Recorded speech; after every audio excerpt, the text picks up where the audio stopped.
आपल्या सर्वांचे आवडते नेते माननीय नामदार अजितदादा पवार यांची सकाळी अपघाताची बातमी कळाली आणि संपूर्ण महाराष्ट्रामध्ये एक धाकधुकीचं वातावरण निर्माण झालं.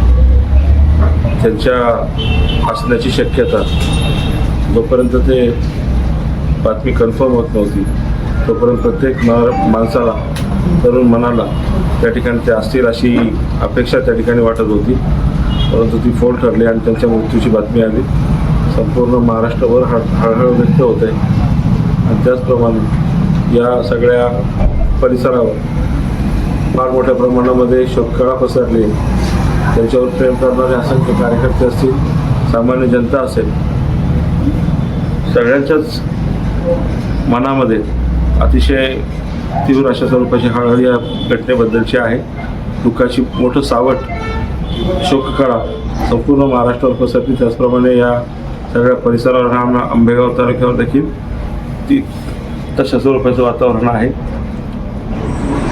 खरं तर दादांचं वक्तशीरपणा हा एक राजकारणातला फार दुर्मिळ असणारा गुण त्या ठिकाणी त्यांनी जो पाळला होता, आयुष्यभर सांभाळला होता आणि त्याच वक्तशीरपणाच्या मुळं सकाळी लवकर त्या ठिकाणी त्यांना कार्यक्रमासाठी वेळेवर येणं, वेळेवर कार्यक्रम करणं ही त्यांची शिस्त होती. ती शिस्त पाळण्यासाठी सकाळी आज बारामतीचे कार्यक्रम करण्यासाठी मुंबईवरून निघाले आणि ही दुःखद घटना घडली.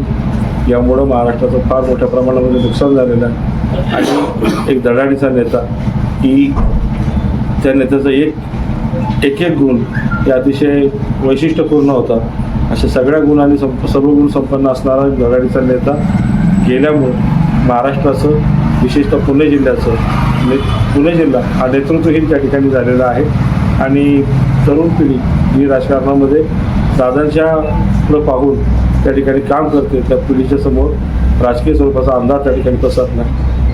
या संदर्भात आता किती बोललं तर फक्त आठवणीच त्या ठिकाणी शिल्लक राहतील. काही काळापूर्वीच नामदार दिलीपरावजी वळसे पाटील यांच्या समवेत, बेडे साहेबांच्या समवेत गेल्याच आठवड्यामध्ये त्यांचा भेट घेण्याची योग त्या ठिकाणी आला होता. ही भेट शेवटची ठरेल असं कधीच त्या ठिकाणी वाटलं नाही. फेसबुकला आमचे पेज लाईक करा आणि आमचा युट्यूब चॅनेल सबस्क्राईब करा. वास्तव मराठी.